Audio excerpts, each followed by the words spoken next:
Video is designed to revise the final scene of King Lear, the denouement of the play, Denouement. And of course, this is that, shocking scene that's filled with so many plot twists, so many moments of unexpected drama that makes it one of the most memorable scenes and certainly one of the most memorable endings in all of Shakespeare. And Shakespeare is pretty good at memorable endings.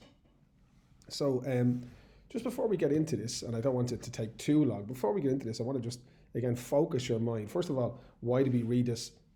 If we lived in a world where education was about what education should be about, we read it because it's a brilliant play. We're looking at one of the greatest writers that ever, inhaled air, and we are looking at, some brilliant poetry and some wonderful insights into human nature. But you're not reading it because of any of those reasons. You're reading it because you want to get the best results you can get in an exam. Because our education system has become an examination system, which is never what it was supposed to be. But anyway, so on that, I want us to look at this document really quickly. Now, don't forget, as I have said before, there are loads of important scenes in King Lear, but if you just want to narrow down your preparation, these are really important. Now, I've already done a little video on the first two scenes of the play. I've begun Act 5, and the first part is Act 5, Scenes 1 and 2, to set the scene for Act 5, Scene 3. But of course, I'll do a little video on all of these ones as well, okay? Now, what I want to do is I want to just show you some questions from recent exams, okay? So if you look at this, this document here, you've got, from 2019, discuss how Shakespeare's use of language, including imagery, plays an important part in developing our understanding of one of the following aspects of his play King Lear: themes, characterization, and atmosphere. Now, there is so much material in this scene that you could have used to answer that question, okay? In terms of characterization, atmosphere, or indeed themes. And I'll talk, just touch off those kinds of things as we go through this scene. Now, again, the question in 2019 was actually asked on Macbeth, but I often kind of just adapt questions to fit the play. In 2019, this question was also asked on Macbeth. Discuss the reasons why, and I've changed it to King Lear, in your opinion, Shakespeare's use of a variety of dramatic, bizarre, and unbelievable elements does or does not heighten the tragic intensity of the play King Lear. I mean, that question could easily have been written for King Lear. It was asked on Macbeth. The word horrific, there are terrible, horrific things that happen in this play. Certainly in the final scene, there are bizarre and unbelievable elements. And you don't have to, differentiate too much between words like bizarre and unbelievable. They are synonymous of each other. That wording was particularly good for Macbeth, which is a play which features lots of magic and witchcraft and so on. But you can see two handy enough questions, and we'll think about those as we go through this scene. The previous year, very simple question. Cordelia plays a more significant role than Goneril or Regan in the play King Lear. I fundamentally, and again, don't forget, with Shakespeare, as with all aspects of paper 2, there is no wrong answer. There's merely a well-written argument which is based in knowledge. Now, if I was going to answer that question, I would disagree with it. I would think that Goneril and Regan play to be honest with you, much more significant role than Cordelia. And certainly that is true in the final scene. Cordelia doesn't do a hell of a lot to make the final scene more dramatic, but my goodness me, Goneril and Regan do. So we look out for their roles. That question, of course, is unlikely to be asked, or a similar question this year, because that was only 2 years ago when that question came up. Then we have this, probably my favourite question that they ever asked on the Leave Insert for Shakespeare. Shakespeare's play King Lear offers moments of riveting drama that offer thought-provoking insights into the human condition. What a great question. What does that mean? That's the kind of question that we want to be asking students in the Leaving Cert, because that's a question that requires you to think. It says thought-provoking, so it's requiring you to think. You have to think, what is the human condition? What does the word insights mean? What makes a moment of drama riveting? What does riveting mean? And the candidates who struggle in the Leaving Cert, or never mind the Leaving Cert, candidates who struggle, with English, are candidates who don't or cannot think about, the meaning of words and don't have the ability to, or the willingness to really engage with and get under the skin of and tease out the meaning of words like riveting or insights or human condition. So we look out for those kinds of things as we go through this scene. There's a lovely question there on Kent and the Fool, and how they fulfill a variety of dramatic functions in the play King Lear. Again, that was a question that was asked in 2017. I was actually on Hamlet, and it was on two other characters, obviously from that play called, I think it was Horatio and Laertes were the two characters. And I remember thinking that was really interesting because Horatio and Laertes wouldn't be, they're not in the top layer of most important characters in that play. And I said, I wonder how my students would get on if I asked them a similar question on a couple of the, let's say, minor characters from King Lear. So I put in the Fool and Kent. So the Fool doesn't feature in Act 5, Scene 3, but Kent does. And we might think about how we could write a paragraph on him based on what we learn about Act 5, Scene 3. 2017 asked about how to play. And again, this was a question that wasn't asked on a King Lear. I think this was this was the other question on Hamlet. Disturbing psychological thriller. I mean, look at those three words together. You can think about those things as one unit, or you can think about them in three different elements. Is there anything disturbing that happens in this scene? Is there anything that offers us insights into the psychological makeup or the way of thinking of any of the characters? And are there any elements in this final scene that could categorize the story as a thriller? And think about what a thriller is: something with, that keeps you on your edge of your seat, something which maintains tension, something which contains unexpected plot twists, and straight away all of those things apply to this scene. So if you go back through the destructive and redemptive power of love. I mean, in this scene, we're going to see Goneril, murdering her own sister and then taking her own life when she realizes that she can't have Edmund. Incredible destructive power of love. But also, at the end of the play, we have, Edgar, who loved his father and remained steadfast and loyal to his father, despite the fact that he was mistreated by his father. We see Edgar, being noble and being steadfast and doing the right thing and helping to restore order at the end of the play. Certainly the redemptive power of love is evident there. But in this scene as well, we know that Cordelia is killed. So she loved her father, despite, again, like Edgar, despite the fact that she was mistreated by her father. And she comes back to help her father, and as a consequence, she loses her life.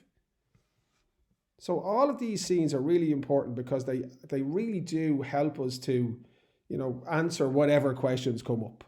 And it's really, really good practice to just look at past questions and think about how to use information from the scenes that you've studied, from the play that you've studied, to answer those questions. Okay, now, I've wasted enough time. Let's get going. So the scene opens with Edmund on stage. And as usual, Edmund begins when he's in public by pretending to be, obedient and a follower of rules and somebody who does the right thing. So he gives instructions. He's a man now possessed of an easy authority. He was Edmund the Base. Now he's Edmund the General. Edmund the Earl of Gloucester. Edmund the lover of two queens. So he's very confident. But again, he plays the role of the dutiful soldier. And he gives an instruction to his troops. And he says, "Some officers, take them away." Who's he talking about? King Lear and Cordelia, who unbelievably are prisoners at the end of the play, until their greater pleasures first be known that are to censure them. And what that means is take them away until my superiors make the decision about how to punish them or how to deal with them. So he's saying that he has superiors. Their greater pleasures first be known. That's a reference to Albany, Goneril and Regan. So Edmund here publicly knows his place. He doesn't have any decision-making power over the king and the Queen of France. That's for other people, more important people. Now we know that's not true, but Edmund always makes a display of publicly doing the right thing and following the rules. Then Cordelia and Lear, this wonderful poetic moment in the play. And think about, how language and imagery can be used to develop characterization or theme. That question that was asked in 2019. Think about moments of riveting drama which offer insights into the human condition. Think about how Cordelia plays a more important role than Goneril and Regan. That great question that was asked in 2018. So let's have a look. Cordelia says to Lear, "We are not the first who, with best meaning, have incurred the worst." And then she says, brilliantly, and if I was preparing this play, I would know this, quote, "For thee, oppressed king, am I cast down, myself could else outfrown false fortune's frown." I mean, it's just a brilliant use of language, first of all, by Shakespeare. It's just this gorgeous use of imagery. We have, first of all, the king who should be, all powerful, but he's oppressed. So that means he's pushed down. So it's a lovely, lovely, lovely adjective noun combination that strikingly captures Lear's situation at this moment. And then we have that alliteration and that wonderful imagery of her out frowning false fortune's frown. And we get that personification of fortune. Now, false fortune is bad luck. And what she's saying is, look, I'm not too upset because, even bad things happen to good people. We can try our best and then you lose. You have to be phlegmatic or practical, or you have to, you can't have, you can't react too dramatically. But she's a queen. She's just lost an army. Her life is in danger.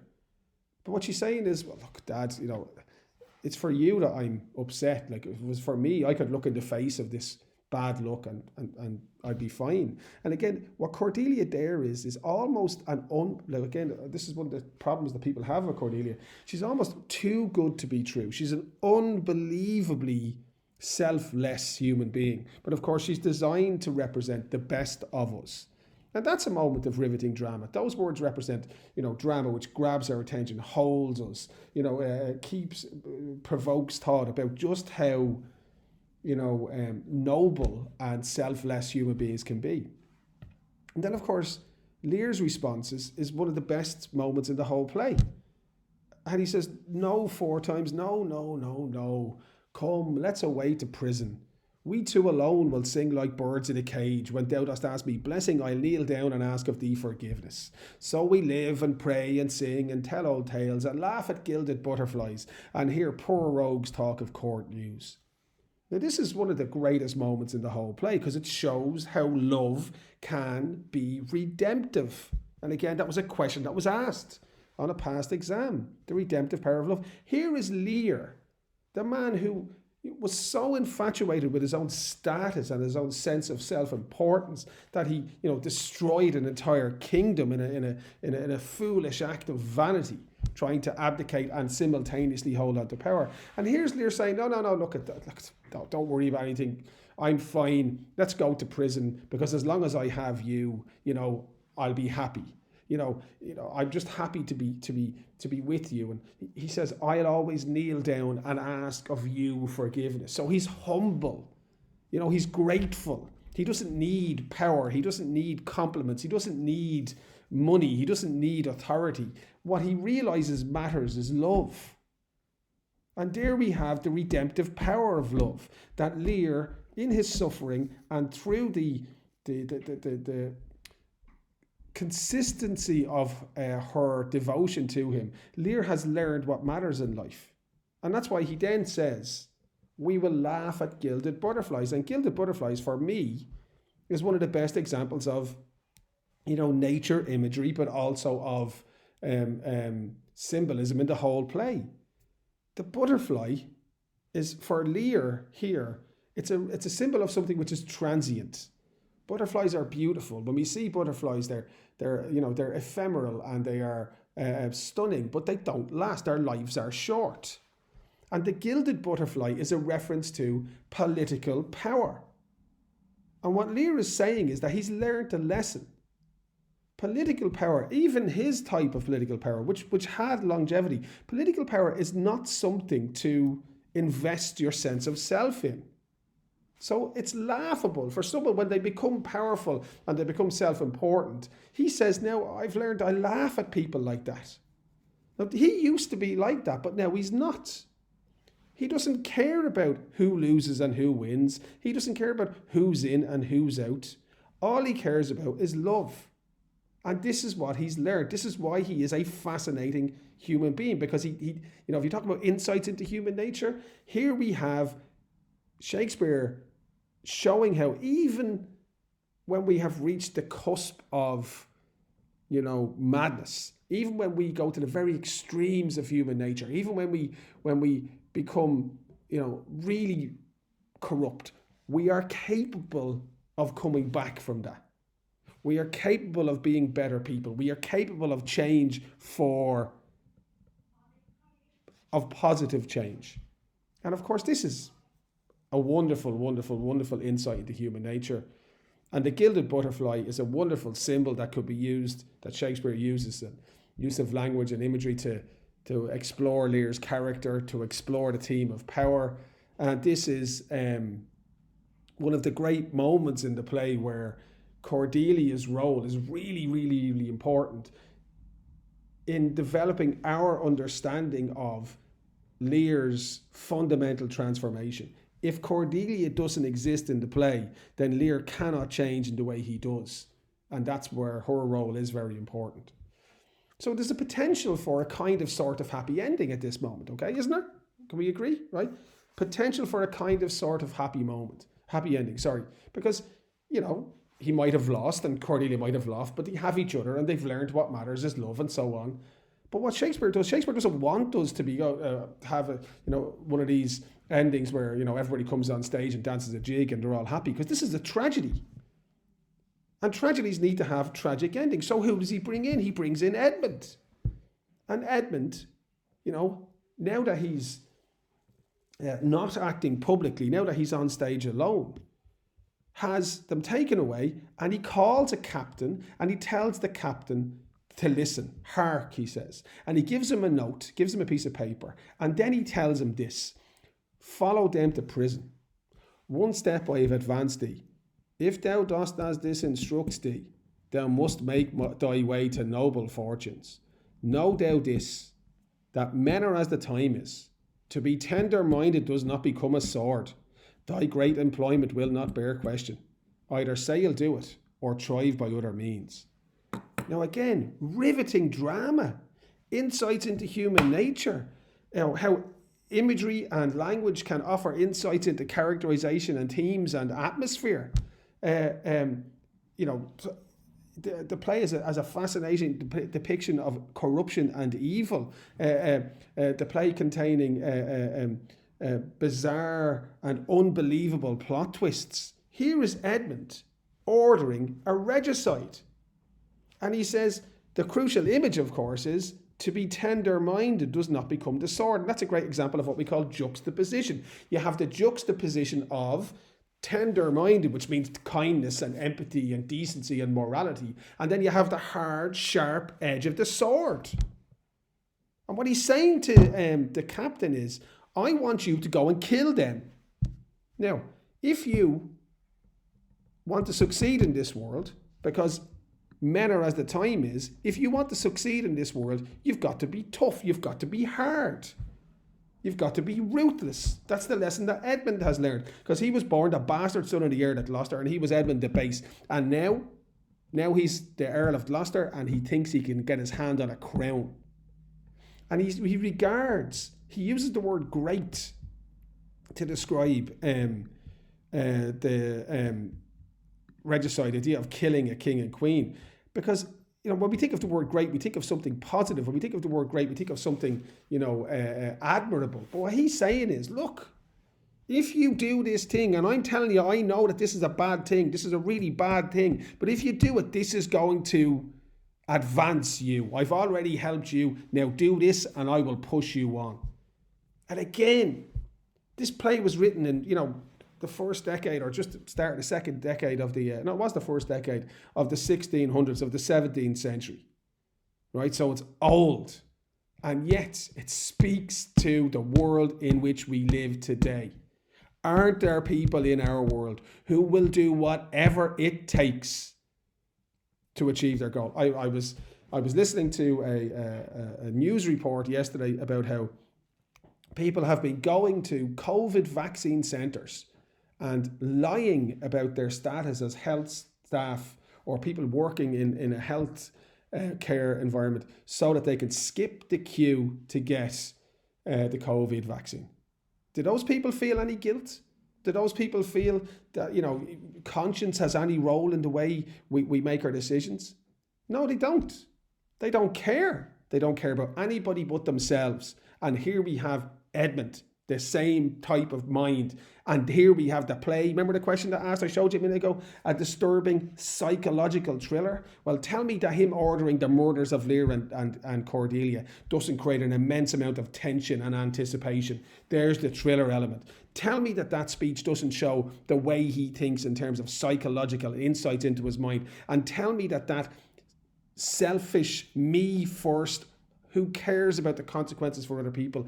Tell me that attitude is, well, I was going to say, tell me that attitude isn't disturbing. But again, you might not think it's disturbing. And that's what Shakespeare successfully does here. He doesn't presume we're all good people who all agree on the morals and ethics that society pretends, bind us together. Because the fact is, all we have to do is look around at the world and we'll see loads of little examples of this type of behaviour. So what Shakespeare does in this play is show us that there are many people out there who reject the ethical and moral agreements or concord that our society is supposed to be based on because it doesn't suit them.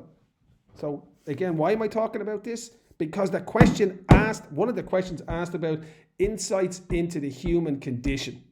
Another question asked about riveting drama. Another question asked about disturbing psychological thriller. Another question asked about how the play featured bizarre and unbelievable moments. The captain agrees to do it, and Edmund then is happy. And he says, let me know when you've done it. The next big part of the scene comes when Albany gathers together these kind of powerful figures. Goneril and Regan, queens in their own right, given the power of an authority to govern by their father, and they're brought together. And Albany begins by addressing Edmund.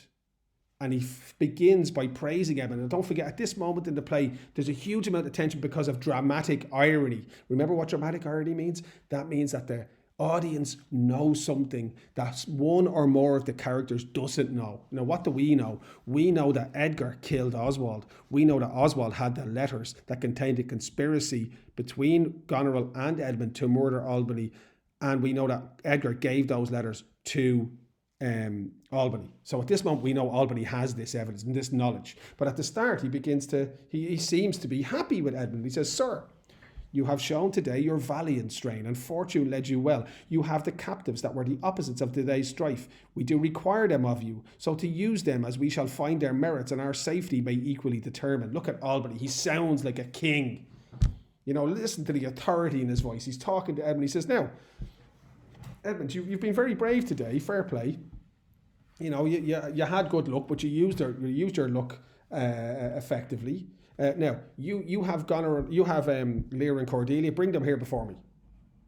But Edmund says, well, I can't right now because I thought it fit to send the old and miserable king to some retention and appointed guard whose age has charms in it. He says, I'm not really able to bring them right now because I've sent him and the queen away. But I thought maybe we might decide it, later on, because this is we're on a battlefield here. In other words, what he's doing is he's stalling for time. Okay, he's stalling for time, and he's saying, I can't do it right now. I thought maybe we might do it later on, because he has issued the order for them to be killed. Now, don't forget that. It's something very important that order is hidden, surreptitious. It's another example of his deceit. He's pretending that he sent Lear and Cordelia away to be protected until the time comes for them to be dealt with. But what he's actually done is he's ordered for them to be murdered. And to murder a king or a queen, a regicide, is a terrible crime, and he doesn't want to be tainted with that. So he has given a very specific instruction, excuse me, in the note that he gave to the captain, that they should die, but that their death should look like suicide, and that needs time. But Albany's had enough. Edmund, he tells Edmund, by your patience, I hold you but a subject of this war, not as a brother. And there we have one of those great moments where, if you're looking at this in terms of cultural context, this is a society where there's a hierarchy. And Albany is essentially saying, I don't need you to, talk to me or give me reasons for your actions. You're not important enough, so just do what you're told. That's what he's saying. You're not my equal. Your brother is your equal. You're not my equal. You're the subject of this war. You are my inferior. I am your superior. You do what you're told. But when he says that, Regan rises up And she said, well, hold on now. You're saying that you don't regard him as a brother, but that's as we list to grace him. I intend to make him your brother. Now, how can Regan make Edmund Albany's brother? Well, she can make him his brother-in-law because she can marry him. Regan is saying, I intend to marry him. Methinks our pleasure might have been demanded before you spoke so far. He led our powers, bore the commission of my place and person, the which immediacy may well stand up and call itself your brother. It's an amazing, amazing, amazing moment. She is saying that that he led my armies and he represented me and I am going to marry him. Goneril, of course, who was also having an affair with Edmund, and this is all playing out perfectly for Edmund because he's used Albany to win the battle, and now he sees the sisters and they're both want him, so whoever wins, he's going to be the ultimate winner as far as he's concerned. Goneril says, not so hot, don't be so quick. In his own grace he does exalt himself more than in your addition. Oh, no, you can't marry him. He's better on his own than he is with you. So we can see this intense jealousy that's driving Goneril and Regan. And Regan, in my rights by me invested, he compares the best. She's saying, well, in my opinion, he'll be better if he's married to me. So this really, really, really intense rivalry between the sisters is so clear, right? And then Regan says this, Lady, I am not well, else I should answer from a full-flowing stomach. Now we know why she's not well, don't we? Because we've read the play. Because she's been poisoned by Goneril. She doesn't know that. And we know when she says these words that what she's doing is ennobling Edmund and making him a king. She says, General, take down my soldiers, prisoners, and this is the most important word, okay? Patrimony. Dispose of them, of me.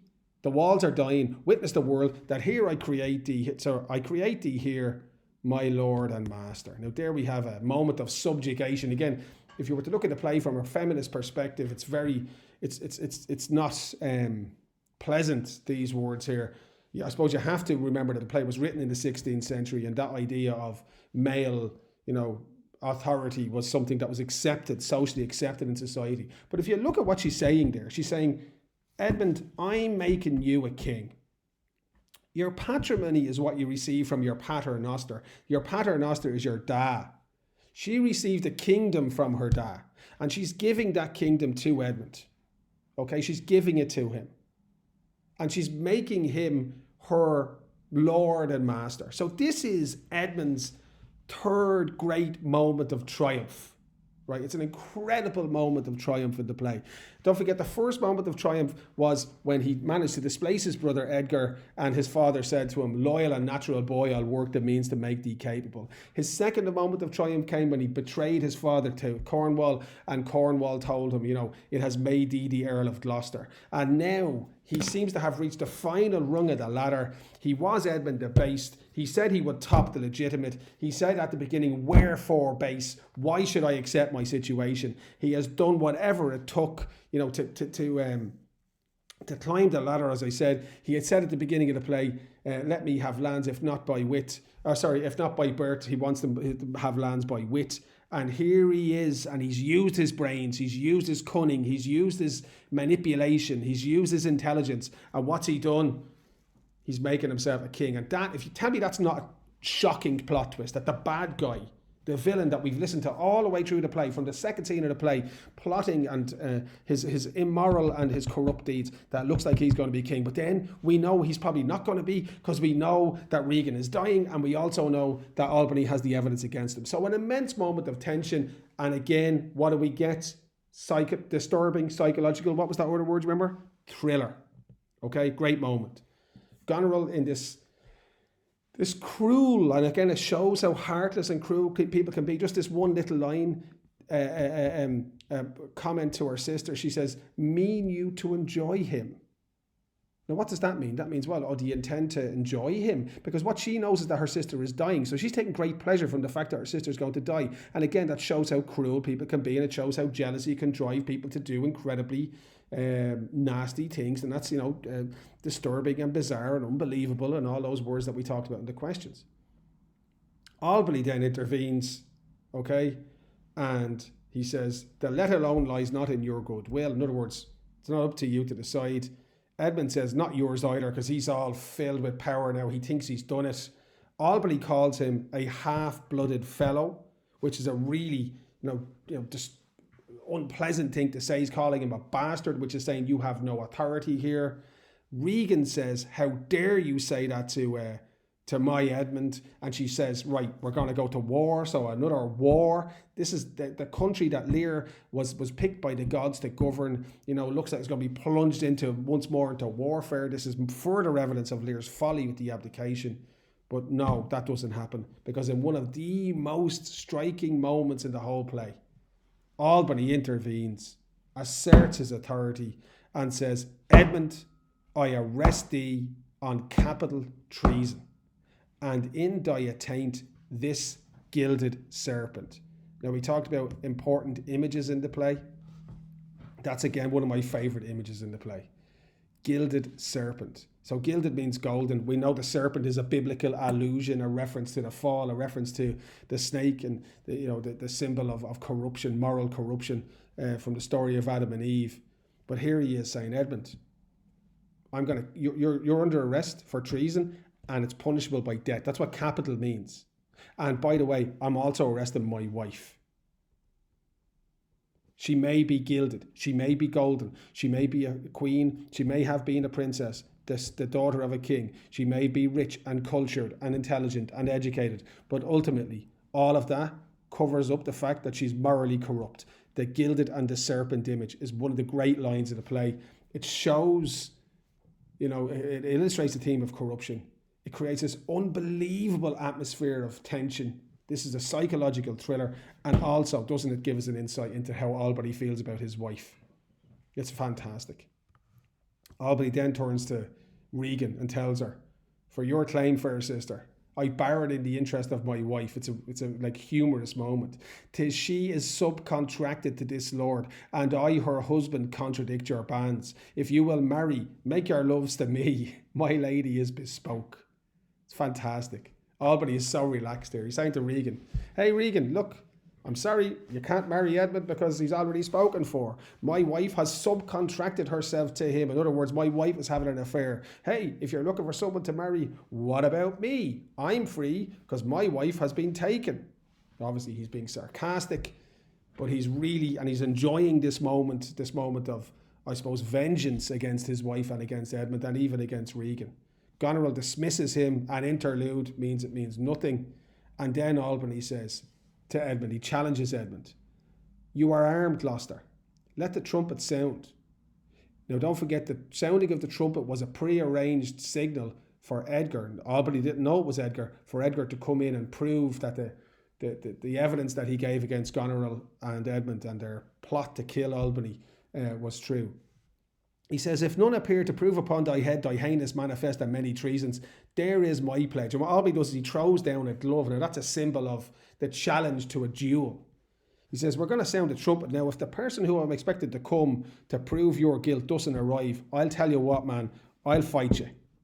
So Albany is noble and brave and admirable here. In a world full of corrupt characters, there are also people like Albany. People who are decent and honourable and do the right thing. People like Kent, people like the Fool, people like Edgar, people like Albany populate this play, as well as people like Cornwall. Don't forget, by the way, Cornwall's servant from Act 3, Scene 7. We'll talk about that on another day. But people like those juxtaposed with people like Edmund and Goneril and Regan and Oswald. Yes, there are wicked people in this play, but there are also fundamentally decent people, and that is one of the most thought-provoking insights you get into the world of humanity, or into existence in the play, these extremes of human behaviour. Regan, of course, is poisoned. She's sick. Goneril, enjoying the slow death of her sister, mockingly in an aside, showing what she's thinking, says, if not, I'll never trust medicine. Edmund, trying to brave it out, trying to show bravado, throws down his glove and brilliantly says, I'll fight you because I want to maintain my truth and honour firmly. And again, it's one of the great moments of irony in the play. Edmund, who we know to be a man who is, deeply dishonest, a man who has rejected conventional morality and honour, and substituted in them self-interest and lies and manipulation. And here he is, even at the end, saying, "Oh, I'll fight to defend my honor." So it's a fantastic, insight into human nature. It's a fantastic, play full of twists and turns. And the ending, right at the heart of it, lies Edmund. And at that point, Edgar comes in. Now, again, this has gone on a little long, so I'm going to finish this little video now, because I don't want you to, I know it's boring listening to my voice rattle on about this stuff. So what I'll do is I'll finish this one now, and then I'll record another one to finish out the second half of Act 5, Scene 3, that very complicated final scene of the play.